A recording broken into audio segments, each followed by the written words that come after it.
Assalamualaikum warahmatullahi wabarakatuh. Anak-anakku yang ibu sayangi dan ibu rindukan tentunya ya.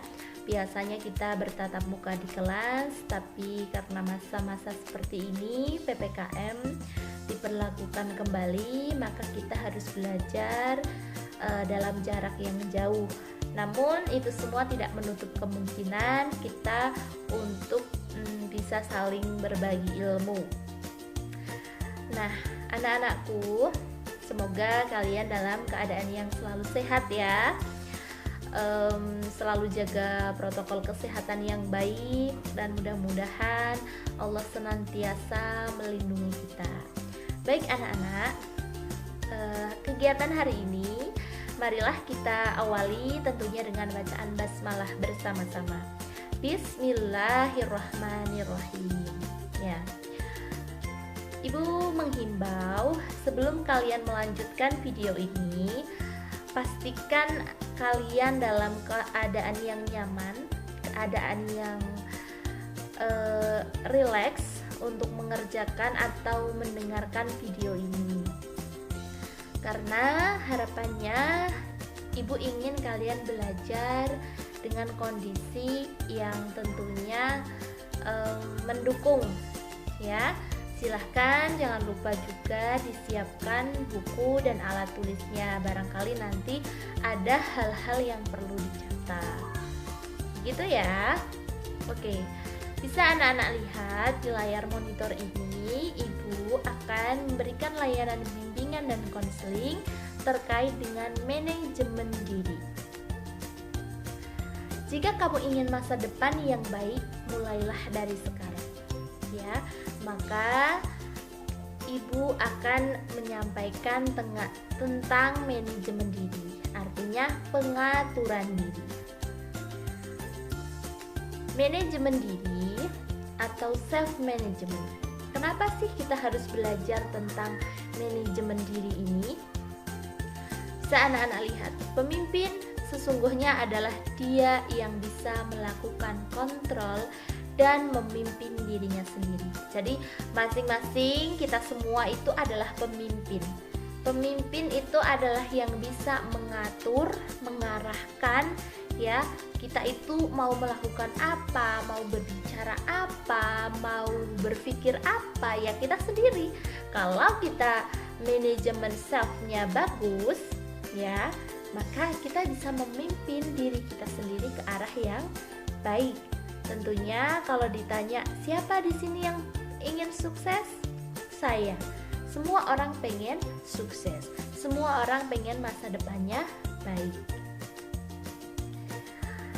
Di masa pandemi seperti ini, ibu sangat berharap kalian tetap harus memperhatikan arahan dari guru. Meskipun itu di grup WhatsApp mungkin ya, guru ada yang memberikan materi, silahkan kalian baca. Misalkan dikasih tugas, silahkan dikerjakan ya. Jadi diri kalian sendiri harus bisa diatur sendiri ya. Di sini bisa kalian lihat manajemen diri atau self management ya. Artinya adalah pengelolaan diri, yaitu prosedur di mana seseorang atau individu bisa mengatur perilakunya sendiri. Ya. Siapa yang masih harus dibangunkan ketika pagi hari? Ada? Atau siapa yang kalau makan harus masih disuapin atau masih diingatkan, "Mbak makan, Mas makan"? Ada di antara kalian yang masih seperti itu? Nah, itu bisa dipertanyakan bagaimana dia mengatur dirinya sendiri. Untuk makan saja, untuk bangun saja dia masih diatur orang lain ya. Coba nanti kalian nilai kegiatan-kegiatan kalian sehari-hari, mana kegiatan apa yang masih harus diatur oleh orang tua misalkan, atau kegiatan-kegiatan apa yang sudah bisa kalian atur sendiri ya. Contohnya, saya masih harus dibangunkan, kalau bangun masih diatur orang tua. Kalau makan masih diingatkan, kalau sholat misalkan ya harus masih diingatkan. Nah, coba ditulis ya. Sama misalkan yang sudah bisa mengatur dirinya sendiri, saya kalau mau sholat sudah bisa Bu, kalau mau belajar sudah bisa karena keinginan sendiri. Nah itu coba ditulis ya. Nah berikutnya, sebenarnya manajemen diri itu adalah seseorang yang mendapatkan tujuan hidup bagi dirinya. Iya, karena dia mengatur, mengelola kehidupannya dengan sebaik-baiknya itu untuk membawa ke arah tujuan hidupnya yang baik, ke arah tujuan hidup yang lebih baik ya. Maka dari itu ibu berharap kalian semua harus punya motivasi, punya tujuan agar apa, hari-hari yang kita lakukan ini penuh dengan semangat, penuh dengan apa ya, ya karena kita punya tujuan kan, akhirnya kita mengelola diri sendiri ini harus dengan sebaik mungkin. Selanjutnya ini tentang dimensi manajemen diri. Maksudnya dimensi ya bagian-bagian ya manajemen diri apa sih yang ada dalam diri kita. Ada 4. Yang pertama itu pikiran anak-anak. Jadi ketika kalian mampu mengendalikan pikiran kalian, mampu berpikir yang baik, memiliki ingatan yang baik, punya kreativitas dan persepsi atau pendapat yang baik pula, itu juga termasuk manajemen pikiran yang baik ya. Termasuk kita misalkan punya cita-cita setelah SMP nanti saya harus bisa lulus, bisa mendaftar di SMA favorit misalkan.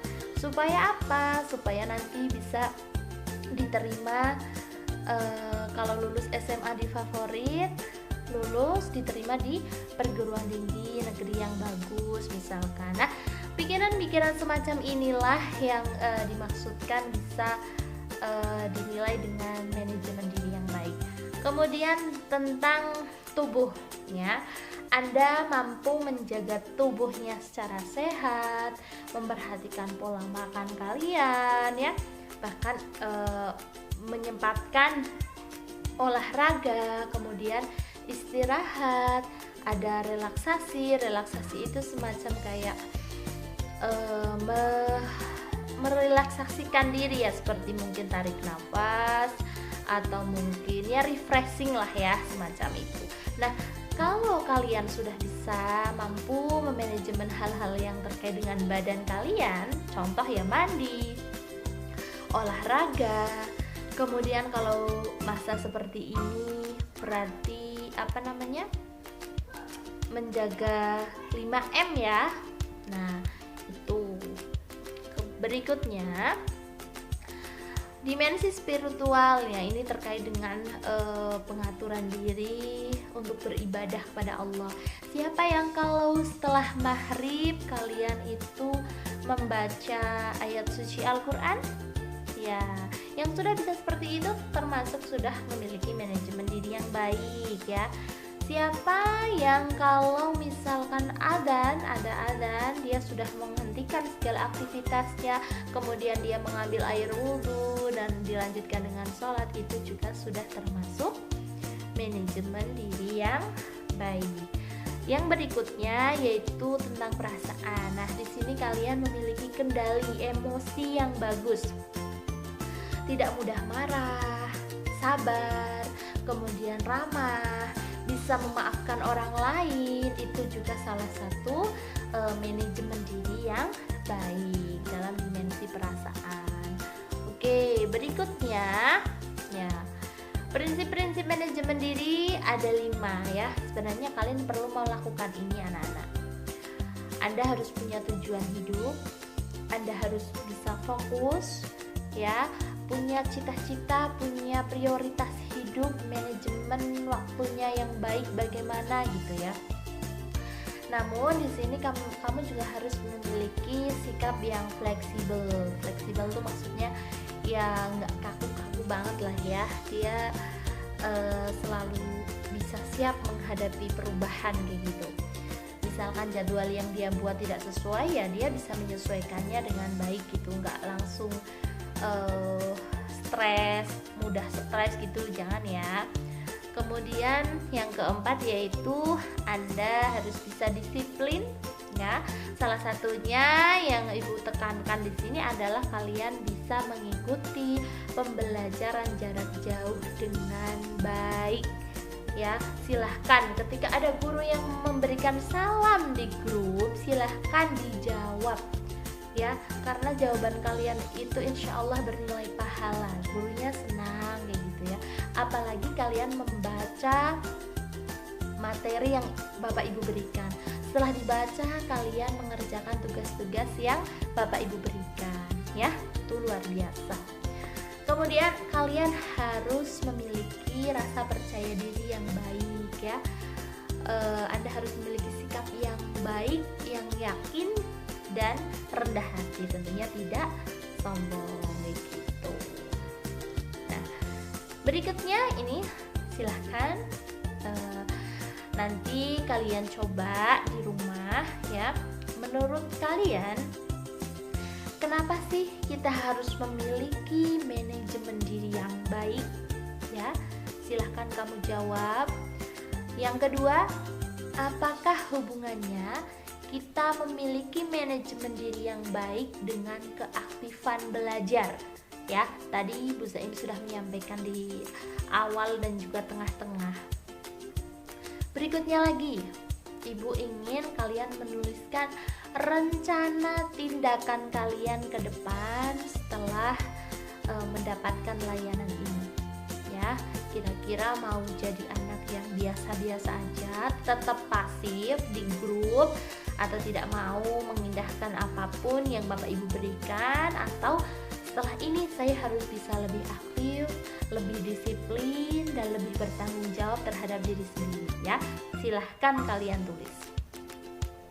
Setelah itu, silahkan kamu juga perlu menilai diri kalian sendiri. Menuliskan aktivitas-aktivitas yang sudah bisa kamu atur sendiri. Ya, tadi Bu Zaim sudah memberikan contoh. Dan aktivitas-aktivitas yang belum bisa kamu atur sendiri, ya. Kemudian,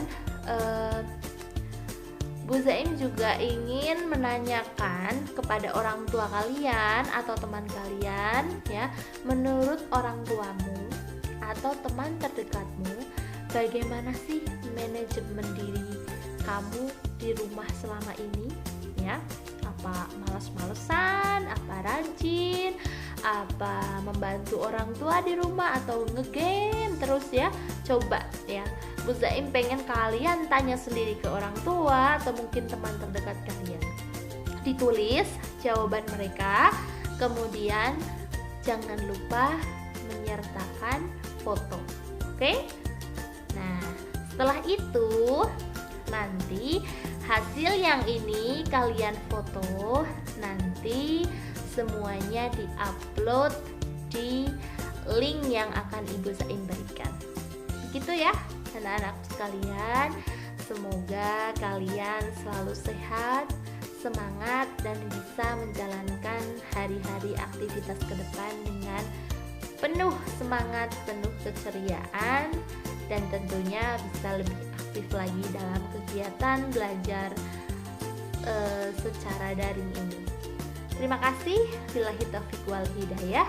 Assalamualaikum warahmatullahi wabarakatuh.